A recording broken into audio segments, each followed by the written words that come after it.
नमस्कार दोस्तों, स्वागत है आपका इस वीडियो में। तो दोस्तों, जैसे कि आप सब जानते हैं कि लखनऊ में एक अवार्ड शो था जिसमें खेसारी लाल यादव और काजल राघवानी एक साथ दिखे हैं। इसको लेकर के तो बहुत सारा विवाद हुआ है, लेकिन दोस्तों सबसे बड़ी बात तो ये है कि इन दोनों के नज़दीक आने पर भड़क उठी हैं यामिनी सिंह। जी हाँ दोस्तों, वही यामिनी सिंह जो इससे पहले खेसारी लाल यादव के साथ बहुत अच्छी फिल्में की हैं, बहुत अच्छा एल्बम भी की हैं और खेसारी लाल यादव की वजह से सुपर हिट हो गई हैं।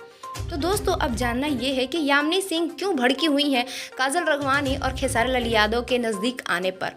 तो दोस्तों, यही हम पूरे वीडियो में जानेंगे। उससे पहले अगर आप हमारे इस चैनल को सब्सक्राइब नहीं किए हैं तो तुरंत सब्सक्राइब कर लीजिए। तो दोस्तों, जैसे कि आप सब जानते हैं कि काजल राघवानी और खेसारी लाल यादव की जोड़ी तो सुपर हिट थी, सब लोग बहुत पसंद करते थे। कुछ दिन पहले इन लोगों में कुछ हो गया जिसके वजह से ये लोग एक साथ नहीं दिखते थे, लेकिन वहीं अभी एक साथ ये लोग दिखे हैं और इन दोनों के बीच बहुत प्यार दिखा है, जिसको लेकर के सब लोग बहुत खुश हैं कि खेसारी लाल यादव और काजल राघवानी। एक तरफ देखा जाए तो सब लोग बहुत खुश हैं कि काजल राघवानी और खेसारी लाल यादव मिल गए हैं, लेकिन वहीं इसको लेकर के यामिनी सिंह को बहुत बड़ा झटका लगा है कि ये लोग क्यों मिल गए हैं। यहाँ तक देखा जाए तो यामिनी सिंह काजल राघवानी का बर्थडे विश भी नहीं की है और ये एक बहुत बड़ी बात है। देखा जाए तो भोजपुरी इंडस्ट्री के मेन अदाकारा हैं काजल राघवानी, जिनका बर्थडे यामिनी सिंह विश नहीं की है।